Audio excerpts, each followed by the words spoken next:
Hi, welcome on Easy Learning. Now you are with Chandan Jha.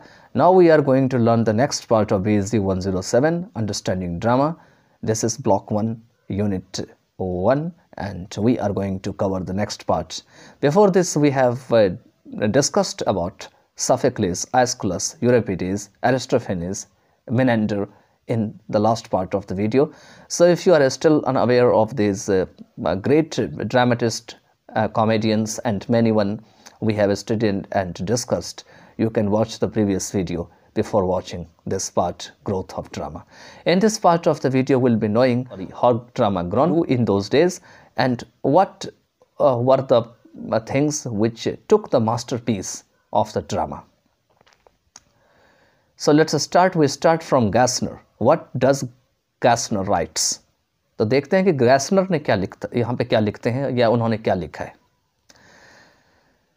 तो गैसनर के शब्दों में यहाँ पे दे रखे हैं कि there is not a single human impulse, moral or otherwise, that cannot be associated with the growth of the stage. The masters of the drama are the children of life.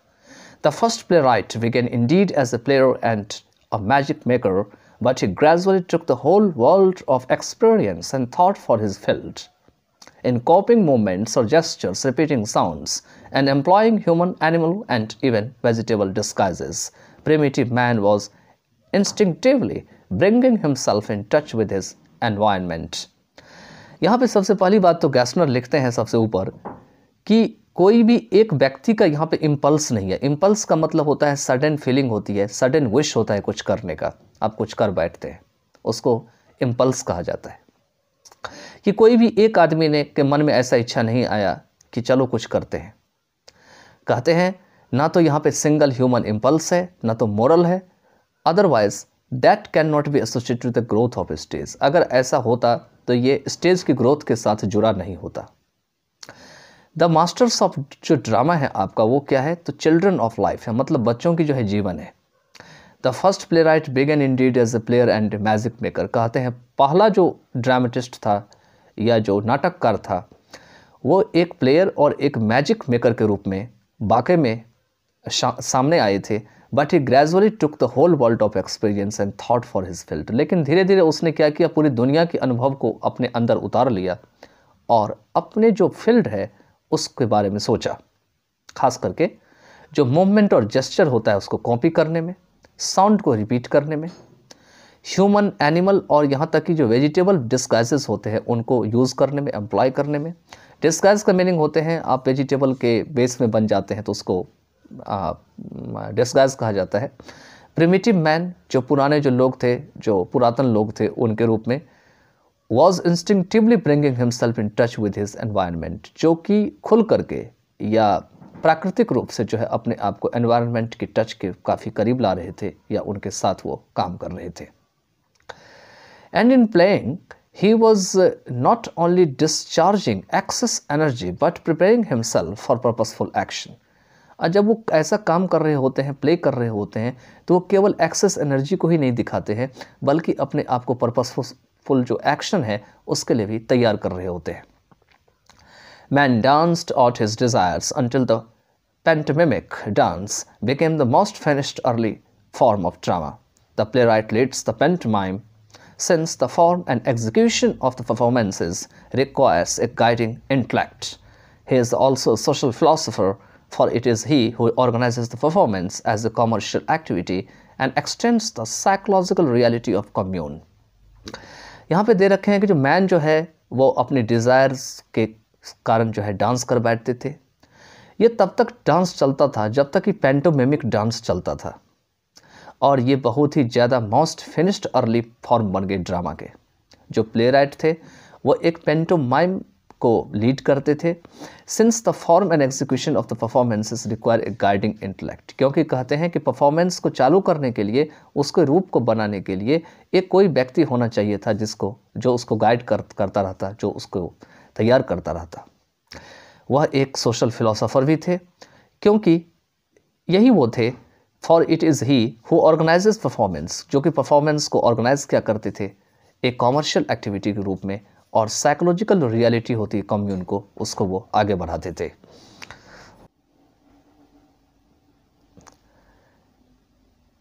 ये जो है आपका पेंटोमाइम, सबसे पहले देखते हैं क्या होते हैं इसमें। तो पेंटोमाइम जो है आपके, इसका मीनिंग होते हैं एक फ़नी जो है वो चिल्ड्रंस स्टोरीज़ होते हैं, म्यूज़िकल तरीके से उसको दिखाया जाता है, ख़ास करके जब क्रिसमस के कोई फेस्टिवल होते हैं तो उस समय, तो इसको पेंटोमाइम कहा जाता है।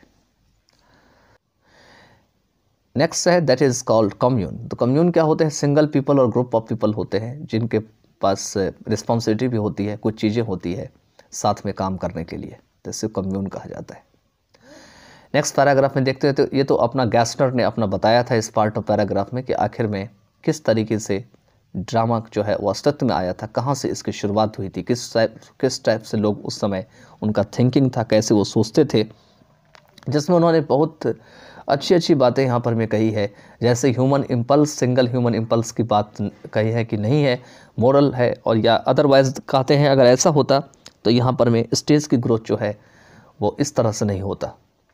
जो मास्टर ऑफ ड्रामा है वो आपका चिल्ड्रन ऑफ लाइफ है।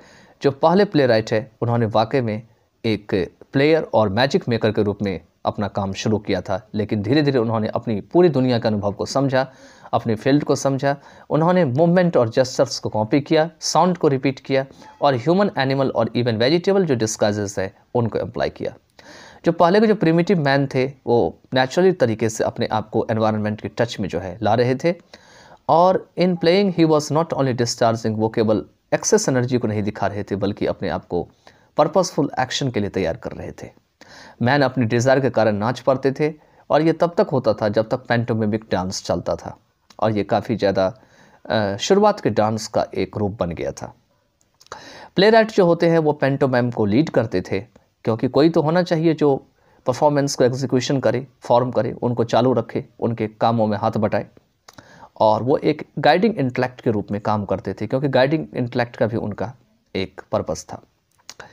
वह एक सोशल फिलोसोफर थे, क्योंकि यही वो थे जो कि परफॉर्मेंस को ऑर्गेनाइज करते हैं और साथ में कमर्शियल एक्टिविटी का काम करते हैं, और कम्यून में जो साइकोलॉजिकल रियलिटी है उसको आगे बढ़ाते हैं। अब जो ये नेक्स्ट पैराग्राफ है वो ग्रीस से लिया गया है। यहाँ पे दे रखे हैं कि जो ग्रीस है, from Greece the stage was passed on to Rome, कि ग्रीस से जो स्टेज है उसको रोम तक ले जाया गया। With the fall of Rome in the 4th century, the theater virtually vanished. कहते हैं जैसे कि रोम का पतन हो गया 4th सेंचुरी में खास करके, तो उसके बाद क्या हुआ, जो थिएटर है वो वास्तविक रूप से गायब हो गया। वहाँ पे थिएटर लगता था ही नहीं। Drama in England does not begin until the 10th century, और 10th सेंचुरी तक इंग्लैंड में ड्रामा जो है वो शुरू नहीं हुआ था। The medieval theatre also developed out of the religious services. और जो मध्यकालीन थिएटर है, मेडिवल है तो होता है 600 से लेकर के आपका, और 1500 तक का जो पीरियड होता है इसको मेडिवल पीरियड कहा जाता है। तो मेडिवल पीरियड जो यूरोप में, खास करके इंग्लैंड की बात यहाँ पे कहा गया है, तो ये रिलीजियस सर्विसेज के रूप में जो है डेवलप हुआ था। It was the creation of the church, ये चर्च का एक अपना निर्माण था। Thus it is true to say that the cradle of the drama rested on the altar. इसीलिए यहाँ पे कहना सही है, सत्य है कि ड्रामा का जो मतलब क्रेडल है वो खास करके ऑल्टर पे जाकर रेस्ट करती है। ऑल्टर एक टेबल के प्रकार का एक प्लेस होता है जहाँ पर में रिलीजियस सर्विस के लिए उसको यूज़ किया जाता है, तो उसी को ऑल्टर यहाँ पे कहा गया है। The clergy were obliged to find some method of teaching and explaining to the ignorant masses the doctrinal truths of जो religion। क्लर्जी का मतलब पादरी होते हैं, हिंदी में इसको पादरी कहा जाता है। ये पादरी खास करके जैसे हमारे यहाँ पूजा पाठ में जो लोग होते हैं, जैसे कि प्रिस्ट वगैरह होते हैं मंदिरों में, वैसे वहाँ चर्च में क्लर्जी हुआ करते थे। ये क्लर्जी बहुत मजबूर हुआ करते थे कि कुछ ऐसे टीचिंग को, मेथड को वो मतलब एक्सप्लेन करे, उनके तरीके को बताए, और जो इग्नोरेंट मासेस है, इग्नोरेंट मासेस का मतलब जो वहाँ के उस समय के लोग थे वो अपने धर्म के ऊपर इतना ज़्यादा चौकन्ने नहीं थे, उतना विश्वास नहीं करते थे, तो ये क्लर्जी लोग क्या करते थे, उनको बताया करते थे, एक्सप्लेन किया करते थे कि तुम ऐसा नहीं करोगे तो इससे इसका क्या रिजल्ट होगा। खास करके जो डॉक्ट्रिनल ट्रुथ है रिलीजन की, कि आखिर रिलीजन क्या कहती है, उसके धर्म के बारे में उसको क्या बताती है, उसमें क्या सिद्धांत दे रखा है, उसके सच्चाइयों को वो एक्सप्लेन किया करते थे और टीच किया करते थे। और अगर आपको पता होगा कि यही सब कारण था कि बाद में जो कैथोलिक चर्च था, कैथोलिक चर्च खास करके जब इंग्लैंड में एक आपका नया पीरियड आया था जिसको रिनेसां कहा जाता है। रिनेसां का हिंदी मीनिंग होते हैं पुनर्जागरण। इसी पुनर्जागरण के काल में यही वो चर्च थे जिसमें कैथोलिक चर्च जो है वो बाद में प्रोटेस्टेंट चर्च के रूप में कन्वर्ट होता चला गया। और ये जो प्रोटेस्टेंट चर्च और कैथोलिक चर्च है इसके बीच में काफ़ी ज़्यादा मतभेद होते चले गए, जिसके मेन जो लीडर थे वो मार्टिन लूथर किंग उस टाइम के थे। तो चलिए वो तो बात की बात है, हिस्ट्री की बात है, जब हिस्ट्री में जाएंगे तो उस चीज़ को जानेंगे। लेकिन यहाँ पे जानते हैं सबसे पहले कि इसके बाद इन्होंने क्या क्या बात कही है जो इसमें दे रखे हैं। The gospel stories were illustrated by a series of living pictures in which the performers acted the story in dumb show। जो गॉस्पेल की जो कहानियाँ होते हैं उनमें बहुत एक लिविंग पिक्चर की श्रृंखला होती है, मतलब जीता जागता हुआ जो जानवर है या लोग हैं उनकी एक सीरीज़ होती है जिसको एग्जाम्पल के द्वारा दिखाया जाता था, जहाँ पे परफॉर्मर जो है वो स्टोरी को दिखाया करते थे, उसको एक्ट किया करते थे एक डम शो में। डम शो का मतलब होते हैं एक्टर्स बोलते नहीं थे बल्कि केवल वो पिक्चर की फॉर्म में रहते थे और उसी पिक्चर की फॉर्म को वहाँ पे दिखाया जाता था।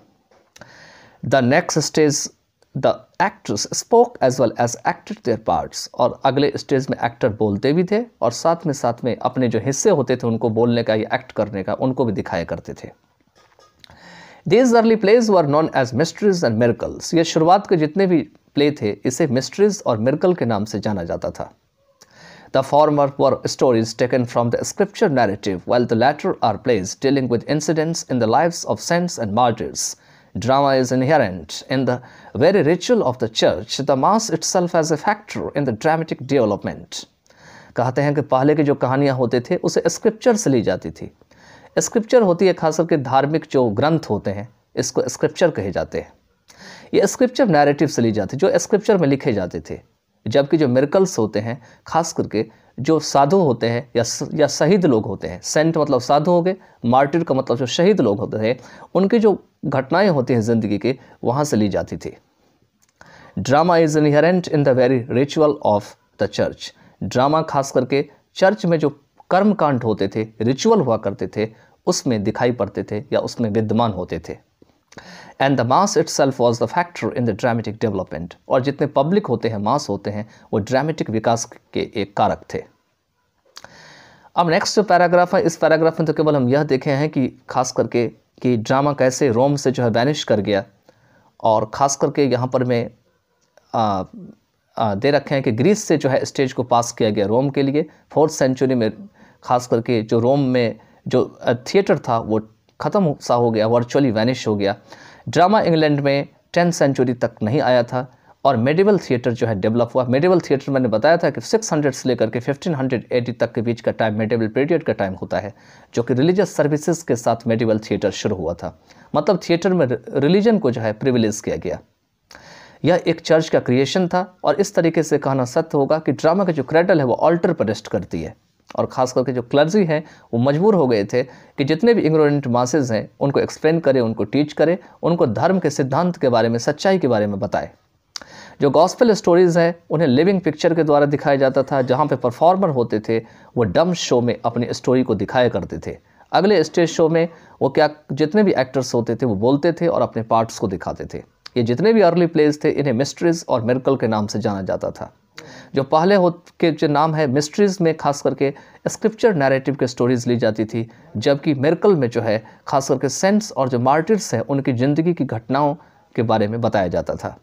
ड्रामा जो है चर्च के रिचुअल में पहले से विद्यमान होते हैं और मास खुद के जो है ड्रामेटिक डेवलपमेंट के कारक होते हैं। कि Miracle play grew out of liturgy itself, with its solemn rites and the chants alternating between priest and congregation। तो सबसे पहले जो है हम इसमें लिटर्जी जो वर्ड है इसको हम देखते हैं, इसको पहले डिफाइन करते हैं। तो लिटर्जी का मीनिंग होते हैं खास करके कोई वर्ड होते हैं या म्यूज़िक का शब्द होते हैं जो रिलीजियस सेरेमनीज में यूज किए जाते हैं, उसको लिटर्जी कहा जाता है। तो कहते हैं कि लिटर्जी जो होते हैं खास करके मिरेकल में प्लेज जो है लिटर्जी से निकलते हैं अपने सॉलम राइट के साथ। सॉलम का मतलब होते हैं इसमें हर बात जो है खास करके आपको कोई मजाक नहीं होता है सॉलम में, इसमें हर बात जो है आपको सीरियस तरीके से बताया जाता है और इसी को सॉलम राइट कहा जाता है। राइट्स खास करके वो होते हैं जिसमें कि खास करके कोई सेरेमनीज में कुछ शब्द यूज़ किए जाते हैं, कुछ फिक्स्ड वर्ड्स यूज किए जाते हैं, उसको राइट्स कहा जाता है। राइट की स्पेलिंग 3-4 होती है, तो ध्यान से इसको यूज़ करना है, WRIT, RIT, RIGST। तो इस तरीके से राइट बहुत अलग अलग टाइप से होते हैं। तो and the chants alternative between priest and congregation, खास करके चैंट्स का भी यूज़ किए जाते थे उसमें। तो ये जो है आपके प्रिस्ट और कांग्रेगेशन के बीच में जो ऑल्टरनेटिंग होते हैं, चैंट्स ऑल्टरनेटिंग होते हैं, यहाँ पर में उसको दिखाया जाता है। तो उसमें से मिरेकल प्लेज सारे आते हैं। अब कांग्रेगेशन क्या होते हैं कि कुछ लोग प्रेयर के कारण से प्रेयर बिल्डिंग में, रिलीजियस बिल्डिंग में जमा हो जाते हैं और वहाँ पर में प्रेयर का काम करते हैं, तो इसी को कांग्रेगेशन कहा जाता है। इसी कांग्रेगेशन वर्ड से कांग्रेस वर्ड बना है। कांग्रेस जो आजकल पॉलिटिकल लीडर के रूप में है या पॉलिटिक्स में आपको दिखाई पड़ते हैं, इसी कांग्रेगेशन से लिया गया है। ठीक है। दे बिगेन एज शॉर्ट डायलॉग्स, वो सब जो है शॉर्ट डायलॉग्स से शुरुआत किए। Recited at first inside the church, these dialogues developed into title place acted in the church porch. कहते हैं पहले तो ये चर्च के अंदर ही पहले ये सारे डायलॉग बोले जाते थे, रिसाइट किए जाते थे, बाद में टाइटल प्लेस में डेवलप हो गए और चर्च के जो बरामदे होते हैं, बाहर का भाग होता है, वहाँ पर में ये दिखाए जाने लगे। One of the most important was the play of Adam written in the 12th century by Norman. इनमें से एक जो इंपॉर्टेंट प्ले है जो एडम के द्वारा लिखा गया था 12th century में, नॉर्मन के द्वारा। It is in 3 parts showing the fall of Adam and ewe. ये 3 पार्ट में लिखे गए हैं जिसमें एडम और ईव का जो अंत हो जाता है उसके बारे में दिखाया जाता है। The death of Abel and the line of prophets announcing the advent of the saviour, जहाँ पर में आपको एबल का डेथ हो जाता है और साथ में जो प्रॉफिट का जो वंशज होता है, जो पैगंबर होते हैं, उनके जो वंशज होते हैं, वो आपको सेवर के जो एडवेंट है, आगमन है, उनका अनाउंस कर रहे होते हैं या उनका घोषणा कर रहे होते हैं।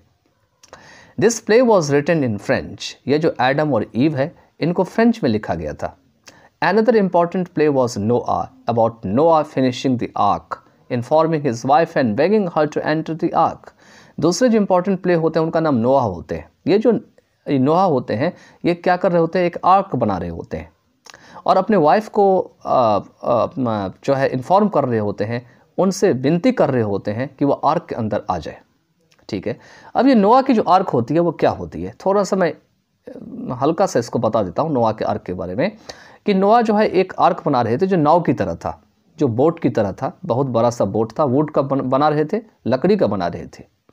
और कहा जाता है कि जब पूरी दुनिया में प्रलय आ गया था, जब बाढ़ से डूब रहा था पूरा दुनिया, क्योंकि ऐसा माना जाता है हर एक धर्म में कि कभी न कभी दुनिया में प्रलय आनी है और इस टाइप का प्रलय आएगा कि पूरा दुनिया का अंत हो जाएगा और कहीं कुछ नहीं बचेगा। तो नोआ क्या कर रहे थे कि वो एक आर्क बना रहे थे, बोट की तरह बना रहे थे। वो लकड़ी की टाइप, लकड़ी से बना हुआ, मतलब बनाया जा रहा था और उसमें वो अपने वाइफ को और बोल रहे थे कि इसमें तुम आकर के सवार हो जाओ। और साथ में धरती पर जितने भी जानवर हैं, जितने भी लिविंग थिंग्स हैं जो 4 पैर वाले हैं, उन सभी के जो मेल फीमेल है, खास करके एक मेल और एक फीमेल, उसको उन्होंने चाहा कि इसमें सवार कर लो। ऐसा उन्होंने इसीलिए किया कि अगर वो मेल और फीमेल को इसमें सवार कर लेते हैं, दुनिया जब अंत हो जाएगी तो वो बोट को कहीं पर में जाके लास्ट में लगा देंगे और फाइनली वो सारे जितने भी जानवर हैं उनको उतार देंगे और उतारने के बाद क्या होगा, फिर से दुनिया जो है एक नया जो है सिरे से शुरू हो जाएगा। लोग फिर से आ जाएंगे, सारे जो जानवर हैं फिर से इस धरती पर चलना फिरना शुरू कर देंगे। तो इसी तरीके से अलग अलग धर्मों में धरती के विनाश के बारे में बताया गया है, किस तरीके से धरती का एक न एक दिन अंत होगा। तो यहाँ पर में नोआ को पहले से ही समझ में आ गया था कि एक न एक दिन धरती का अंत होगा और फाइनली उसको ये चीज़ समझ में आ गया कि जब पूरा दुनिया बाढ़ से घिरने लगा था, पूरी दुनिया में फ्लड आ गई थी, फ्लड से पूरा दुनिया एकदम त्राहीराम मच गया था, कहीं कुछ नहीं दिखाई दे रहा था, तो उस समय नोहा ने जो है आर्क की तैयारी की थी। उसी आर्क की यहाँ पे चर्चा की गई है। तो इसके नेक्स्ट जो लाइन है इसमें दे रखा है, thus the plays unfolded scenes from the scripture, क्योंकि स्क्रिप्चर में ये बात लिखी गई है। तो प्ले क्या करते हैं कि स्क्रिप्चर की जो सीन है उनकी गुत्थी को खोलते हैं, अनफोल्ड करते हैं। depicted scenes from the life of Christ and celebrated holidays like Christmas, Easter और Corpus Christi। और वो जो लाइफ ऑफ क्राइस्ट है उनके सीन को डिपिक्ट करते हैं। डिपिक्ट का मतलब होता है पिक्चर के साथ किसी चीज़ को डिस्क्राइब करना, पिक्चर के साथ किसी चीज़ को बताना, इसको डिपिक्ट कहा जाता है। तो साथ में क्राइस्ट की लाइफ को यहाँ पे डिपिक्ट करते हैं और साथ में जो क्रिसमस जैसे जो होते हैं, ईस्टर और कॉर्पस क्राइस्टी होते हैं, हॉलीडेज होते हैं, उनको वो सेलिब्रेट करते हैं। तो इस पार्ट ऑफ पैराग्राफ में यही दे रखा था कि मिरेकल जो प्ले थे वो खास करके लिटर्जी से निकले थे, सॉलम राइट जो और चैंट्स खास करके प्रिस्ट और जो कांग्रेगेशन के बीच होते थे वहाँ से लिए गए थे। इसमें कुछ शॉर्ट डायलॉग से वो शुरुआत किए थे और पहले तो ये चर्च के अंदर जो है डायलॉग के रूप में बोला जाता था, बाद में ये चर्च पोर्च पे जो है दिखाया जाने लगा। इनमें से एक इम्पॉर्टेंट प्ले जिसका नाम एडम है, इसे 12th सेंचुरी में नॉर्मन के द्वारा लिखा गया। इनके जो है 3 भाग हैं जिसमें कि एडम और ईव का अंत को दिखाया जाता है, एबेल का डेथ के बारे में दिखाया जाता है और साथ में जो पैगंबर होते हैं उनके जो वंशज होते हैं, खासकर जो सेवर के रूप में जो धरती पे आगमन कर रहे होते हैं उनके बारे में दिखाते हैं। इसके बाद जो है बताते हैं कि यह प्ले फ्रेंच में लिखा गया था और इम्पॉर्टेंट जो दूसरा प्ले था वो नोआ था, जिसके बारे में मैंने अभी जस्ट बताया था कि उन्होंने आर्क क्यों बनाया था। और इस तरीके से प्लेज जो है स्क्रिप्चर्स से जो सीन्स होते हैं उनकी गुत्थी को खोलते हैं, लाइफ ऑफ जो क्राइस्ट होते हैं उनके सीन्स को जो डिपिक्ट करते हैं, क्रिसमस, ईस्टर और कॉर्पस जो क्रिस्टी हैं उनके जो हॉलीडेज़ हैं उनके बारे में बताते हैं या उनको सेलिब्रेट करते हैं। नेक्स्ट पैराग्राफ में दे रखे हैं कि certain towns, either by reason of the importance of their fairs or through the more powerful organization of their trade guilds, became noted for the presentation of their miracle plays. These cycle plays were known by the names of the places where they were shown: Chester, York, Coventry, Norwich, Newcastle and Wakefield. कहते हैं कुछ निश्चित town है या तो अपनी fair के कारण, मतलब मेला वहाँ पे लगता था, ठीक है, मेला के कारण से, या बहुत ज़्यादा पावरफुल ऑर्गेनाइजेशन या ट्रेड गिल्ड्स होते हैं, ठीक है, वो मिरेकल प्लेस को दिखाने के लिए अस्तित्व में आए या नोटेड हुए। This cycle plays were known as the names of the places. कहते हैं ये जितने भी साइकिल प्लेस थे, साइकिल प्लेस का मतलब एक के बाद एक घुमा के दिखाया जाता है, इसको साइकिल प्लेस कहा जाता है। ये खास करके उन जगहों के नाम के कारण जाने जाते थे जहाँ पे इन्हें दिखाया जाता था। खास करके इन प्लेस को Chester, York, Coventry, Norwich, Newcastle और वेकफील्ड में दिखाए जाते थे। The guilds played an important part in the powerful organisation. कहते हैं जो पावरफुल ऑर्गेनाइजेशन होते हैं उनका एक इम्पॉर्टेंट पार्ट को यहाँ की मंडली जो है, गिल्ड्स जो है वो दिखाया करते थे। One of the most touching plays is that of Abraham and Isaac. और कहते हैं जो बहुत अच्छा सा जो मन को छूने वाला जो प्ले है उनमें से जो है अब्राहम आइसैक जो है वो एक है। तो इस पार्ट ऑफ पैराग्राफ में यही दे रखे हैं कि कुछ certain town either by reason of importance of their fairs के कारण या बहुत ज़्यादा पावरफुल ऑर्गेनाइजेशन के कारण ट्रेड गिल्ड्स की, ये काफ़ी ज़्यादा मिरेकल प्लेस में दिखाए जाते थे।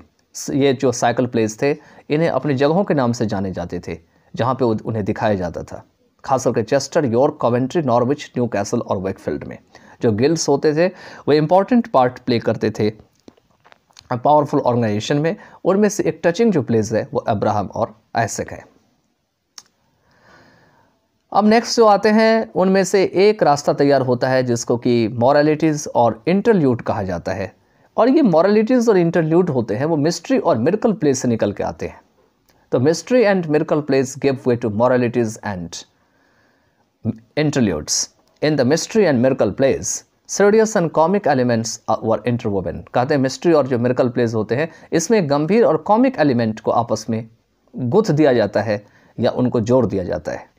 Now they part, the morality presenting the serious and the interlude the lighter side of things.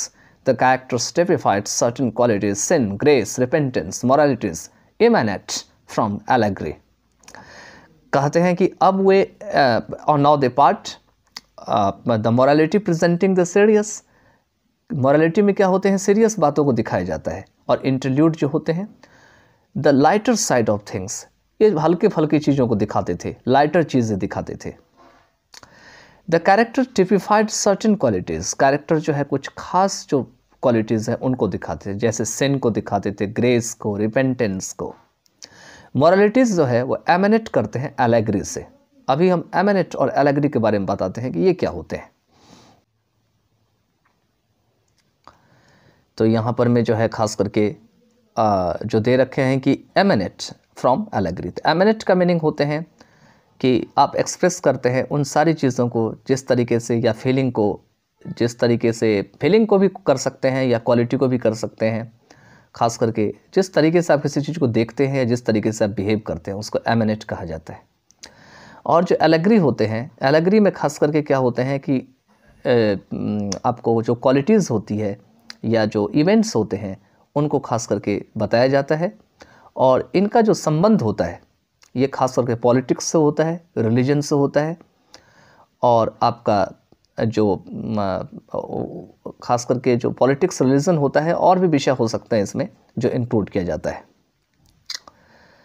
तो खास करके जितने भी कैरेक्टर होते हैं एलेगरी में वो यही काम करते हैं। ठीक है, तो चलिए नेक्स्ट देखते हैं। नेक्स्ट में क्या दे रखा है। Bible characters are replaced by abstract virtues and vice personified. कहते हैं जो बाइबल कैरेक्टर्स होते हैं उन्हें एब्स्ट्रैक्ट वर्च्यूज के द्वारा रिप्लेस किया जाता है। एब्स्ट्रैक्ट क्या होते हैं कि जो आपको टेंजिबल ना हो, इनटेंजिबल हो, खास करके जैसे थिंकिंग है आपका, जैसे कि आपका कॉग्निटिव्स में जो आते हैं वो एब्स्ट्रैक्ट में आते हैं ज़्यादातर। तो जो ठोस ना हो, जो मटेरियल ना हो, तो उसको एब्स्ट्रैक्ट कहा जाता है। तो एब्स्ट्रैक्ट वर्च्यूज़ को जो है रिप्लेस किया जाता है बाइबल कैरेक्टर को। और जो खास करके वाइस होते हैं, वाइस का मतलब जो पाप होते हैं, जो बुराइयां होती है, उनको पर्सनिफाई किया जाता है। पर्सनिफाई का मीनिंग होते हैं जिसको ऐसा लगता है उसको मतलब जिंदा किया जाता है, उसमें ह्यूमंस जो है आकर के काम करते हैं, तो उसको पर्सनिफाई कहा जाता है यहाँ पे। Their aim was primarily the teaching of the Christian faith. उनका जो मुख्य एम था वो था क्रिश्चियन फेथ को टीच करना, उनको बताना। If in the miracle place the saints had a movable pageant, the moralities required a fixed stage. कहते हैं अगर मिरेकल प्लेस में जो सेंस होते थे वो मूवेबल पेजेंट होते थे, तो जो मॉरलिटीज़ होते थे उसमें एक फिक्स स्टेज की ज़रूरत होती थी। मतलब जो मिरेकल प्ले होते थे वो घूम घूम के दिखाए जाते थे, ठीक है, और जो मॉरलिटीज़ होते थे उसमें एक जगह स्टेज की ज़रूरत होती थी। तो इसमें जो है खास करके यहाँ पे दे रखे हैं कि पेजेंट के बारे में हम पढ़ रहे थे कि पेजेंट क्या होते हैं। तो पेजेंट खास करके जो है एक ग्रुप ऑफ पीपल होते हैं जो आउटसाइड कुछ प्ले करते हैं, दिखाते हैं, खास करके अपने पुराने जो कपड़े पहन करके और पुराने रिवाजों में जो है या अपने हिसाब से जो उनका अपना रूप है, वहाँ का जो कल्चर है उस हिसाब से, तो उसी को पेजेंट कहा जाता है। अब अगर आगे बात करें इसमें तो दे रखे हैं कि the moralities were concerned with wider issues and showed human life wavering between good and evil.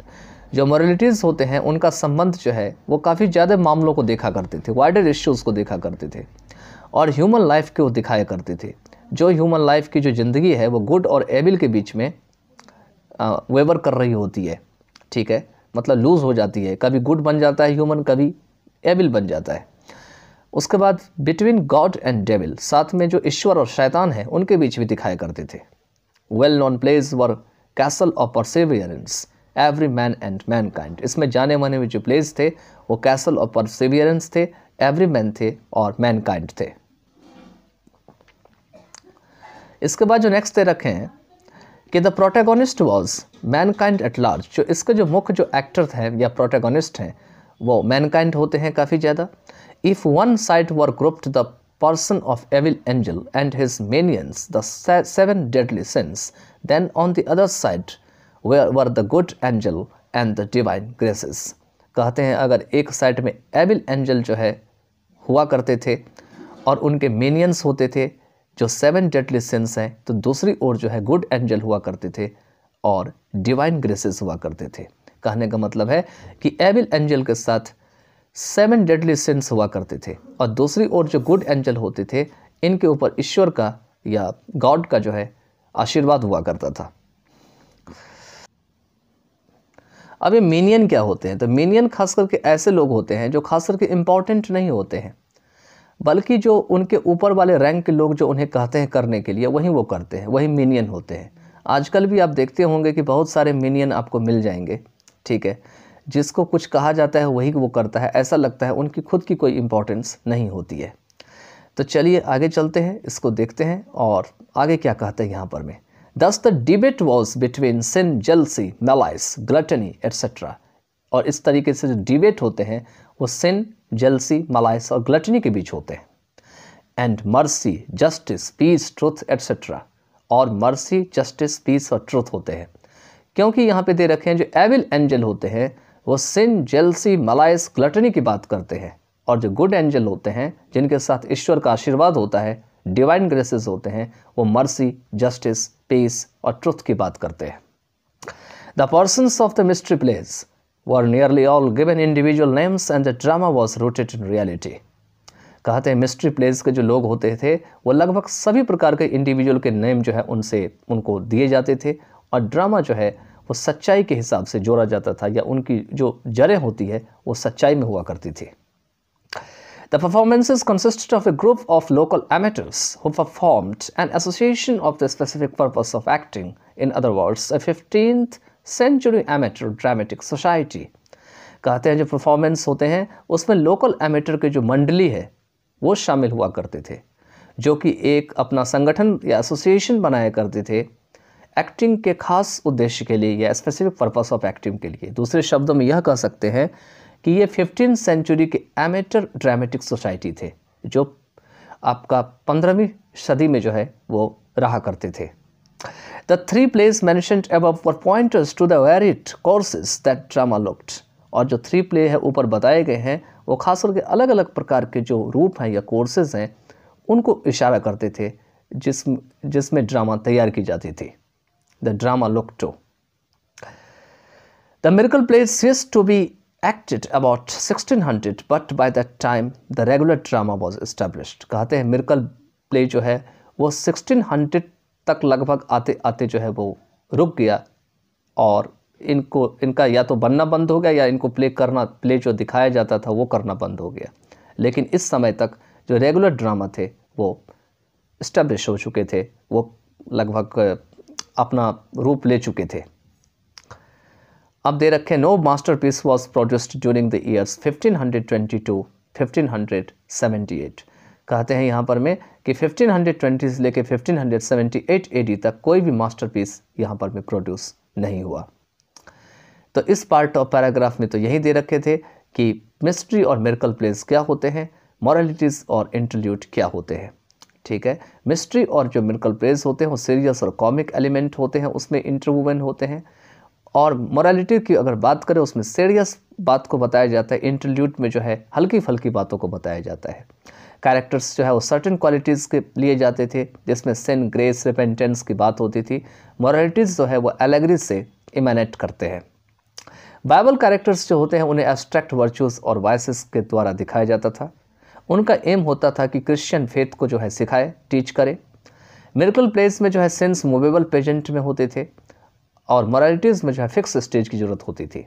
Moralities जो होते थे उनमें वाइडर इश्यूज़ की चर्चा होती थी, जो ह्यूमन लाइफ को गुड और एविल के बीच, गॉड और डेविल के बीच जो वेवर होते हैं उनके बारे में दिखाया जाता था। वेल नोन प्लेज में जो है कैसल ऑफ परसेवरेंस, एवरीमैन, और यहाँ पर में मैनकाइंड है जो अच्छे जाने माने हुए प्ले हैं। प्रोटैगोनिस्ट जो होते थे बहुत मैनकाइंड हुआ करते थे, और एक साइड जो ग्रुप होती थी एविल एंजल की होती थी जिससे मिनियन होते थे 7 डेडली सिंस के, और दूसरी और गुड एंजल होते थे जिसके साथ डिवाइन ग्रेसेस होते थे। इस तरीके से सिन, जेलसी, मलाइस, ग्लटनी का जो है ये डिबेट मर्सी, जस्टिस, पीस और ट्रुथ के साथ हुआ करता था। मिस्ट्री प्लेज के जो पर्सन थे वो लगभग सभी प्रकार के इंडिविजुअल के नाम के साथ थे, और इनकी ड्रामा जो है रियलिटी में हमेशा रूट करती थी। परफॉर्मेंसेस जो होते थे लोकल एमेटर के ग्रुप की मंडली के द्वारा होती थी, जो कि स्पेसिफिक पर्पस ऑफ एक्टिंग के लिए एसोसिएट हुआ करते थे, जो कि 15th century amateur dramatic society के लोग थे। 3 प्लेज जो ऊपर मेंशन किया गया है ये खास करके अलग अलग कोर्सेज को इशारा करती है जिसको ड्रामा तैयार करती थी। मिरेकल प्लेज जो है इनका बनना बंद हो गया या तो दिखाया जाना बंद हो गया 1600 तक में, लेकिन इस समय तक रेगुलर ड्रामा जो है वो एस्टेब्लिश हो चुके थे। और यहाँ ये भी बताते हैं कि 1520 से लेकर 1578 एडी तक कोई भी मास्टरपीस दिखाई नहीं पड़ा। अब अगर इंटरल्यूड की यहाँ पे बात करते हैं कि इंटरल्यूड क्या होते हैं, तो इंटरल्यूड जो है ये कॉमिक डायलॉग थे। Interludes were comic dialogues and Heywood interludes were popular as his originality consists in the fact that he avoids moralizing and aims at amusement। कहते हैं कि ये एक कॉमिक डायलॉग थे और हेवुड के इंटरल्यूड जो है बहुत ज़्यादा लोकप्रिय थे अपनी ओरिजिनलिटी के कारण, जिसमें कि इस बात की सच्चाई शामिल होती है कि वो मोरलाइजिंग को बिल्कुल त्याग दिए थे या त्याग देते हैं और अम्यूज़मेंट की ओर उनका जो है अपना उद्देश्य होता है, उनका लक्ष्य होता है। अम्यूज़मेंट का मतलब होता है हंसी मजाक करना, विनोद करना।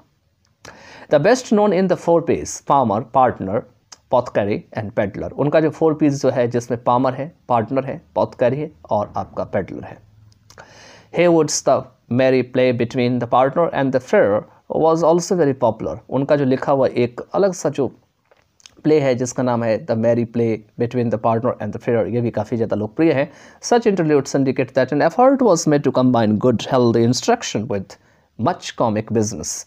और इस प्रकार के इंटरल्यूड इस बात का इशारा करती है या दर्शाती है कि एक ऐसा प्रयास जो है वो किया गया था जिसमें गुड हेल्दी इंस्ट्रक्शन को कॉमिक बिजनेस के साथ जोड़ दिया गया था या कंबाइन कर दिया गया था। तो इस पार्ट ऑफ पैराग्राफ में इंटरल्यूड की बात कहे गए हैं, जिसमें हेवुड का नाम आता है जो काफ़ी ज़्यादा पॉपुलर थे। उन्होंने मोरलाइजिंग को त्याग दिया था और अम्यूज़मेंट को जोड़ दिया था उसमें। उनके बेस्ट नोन जो 4 Ps हैं, जिसमें पामर, पार्टनर, पॉथकैरी और पेडलर की चर्चा की गई है। हेवुड्स के जो है खास करके एक प्ले है जिनका नाम है the merry play between the pardoner और द फ्रेयर, वो काफ़ी ज़्यादा पॉपुलर थे। और इस प्रकार का इंटरल्यूड जो है इस बात को बताती है, संकेत करती है, इंडिकेट करती है कि एक एफर्ट बनाया गया था कि हेल्दी जो गुड हेल्दी इंस्ट्रक्शन है, एक अच्छा खासा किसी को कुछ बताते हैं, उनको एक कॉमिक बिजनेस के साथ जोड़ा जा सकता है। ये ज़रूरी नहीं कि हर एक बात को सीरियस तरीके से कहा जाए, बल्कि उसको हम कॉमिक तरीके से भी प्रेजेंट कर सकते हैं।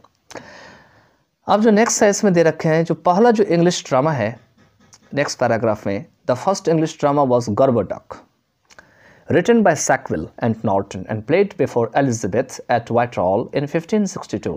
पहला जो एलिजाबेथ इंग्लिश ड्रामा है वो गर्बरडक है, जिसे कि सैकविल और नॉर्टन के द्वारा लिखा गया और एलिजाबेथ के सामने में व्हाइट हॉल में 1562 में दिखाया गया। When published it was called Ferex and Porrex। जब इसका प्रकाशन हुआ तो उस समय जो है प्रकाशित करते समय इसका नाम जो है वो फेरेक्स और पोरेक्स था। The tragic story is divided into 5 acts. और इसमें जो दुख भरी कहानी है इसको 5 एक्ट्स में बांट दिया गया था।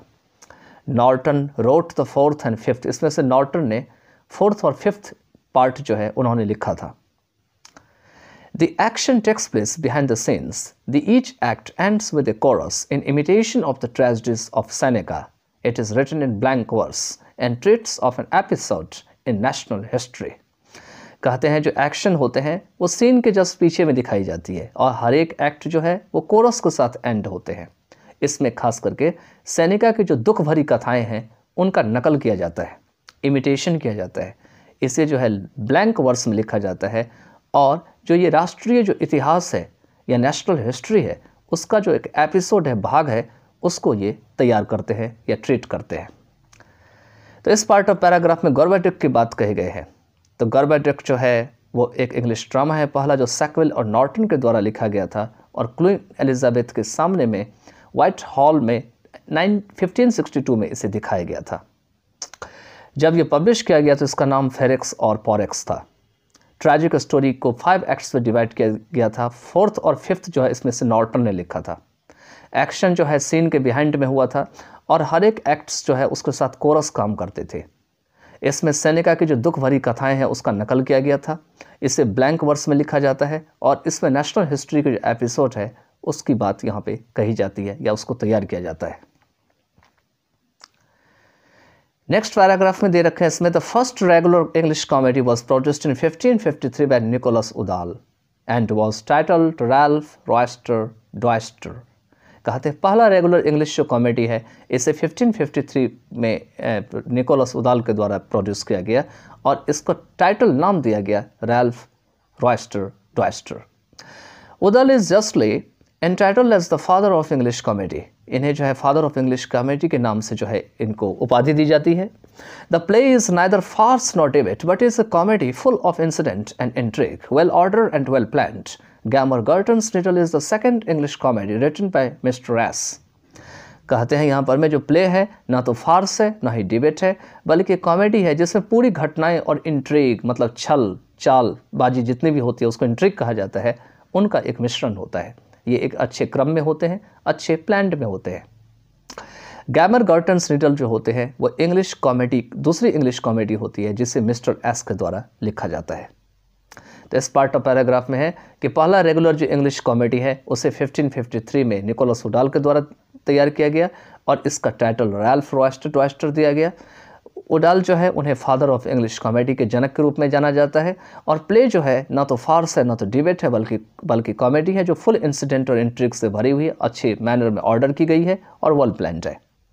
गैमर गर्टन स्निडल जो है दूसरी इंग्लिश कॉमेडी है जिसे कि मिस्टर एस के द्वारा लिखा गया था। इसके बाद लास्ट वन में in this part of the video we are going to, after this will be types of the stage we'll be covering there, so it's the last paragraph of this video, so we'll be covering here the last one. The foundation of a truly national theatre was helped by the formation of companies of professional players. कहते हैं कि जो truly national theatre की जो मतलब एक सही तरीके से अगर नेशनल थिएटर की बात करें उसकी जो नींव रखी गई थी उसको कैसे, क्योंकि फाउंडेशन तो ऐसे नहीं हो जाएगा, उसमें तो खर्च लगेगा, तो उसे जो प्रोफेशनल प्लेयर्स होते थे उनके जो कंपनीज होते थे उनके द्वारा इनको हेल्प मिलता था। In 1576 the first theatre was built in Shoreditch और 1576 में पहला थिएटर जो है वो शोरडिच में बनाए गए थे। Gradually the Rose, the Swan, the Globe and the Fortune were built, और धीरे धीरे जो है ये जितने भी थिएटर के नाम हैं रोज, स्वान, ग्लोब और फॉर्चून ये सारे बनाए गए थे। ठीक है, तो इस तरीके से जो है इसमें पहला तो बात ये कहा गया है कि खर्च कहाँ से आता था, थिएटर का खर्चा कौन उठाता था, तो ये कंपनीज के फॉर्मेशन के द्वारा तैयार किया जाता था जो प्रोफेशनल प्लेयर्स के होते थे। और 1576 में पहला जो है वो शॉरडिक में थिएटर बनाया गया था और धीरे धीरे रोज, स्वान, ग्लोब और फॉर्चून जैसे जो है वो थिएटर बनाए गए थे। आपको पता होगा कि शायद ग्लोब जो है वो विलियम शेक्सपियर का सबसे फेवरेट थिएटर रहा था। अगर आप विलियम शेक्सपियर की सारी ड्रामा के बारे में स्टडी करेंगे तो ये चीज़ का पता आपको लग जाएगा।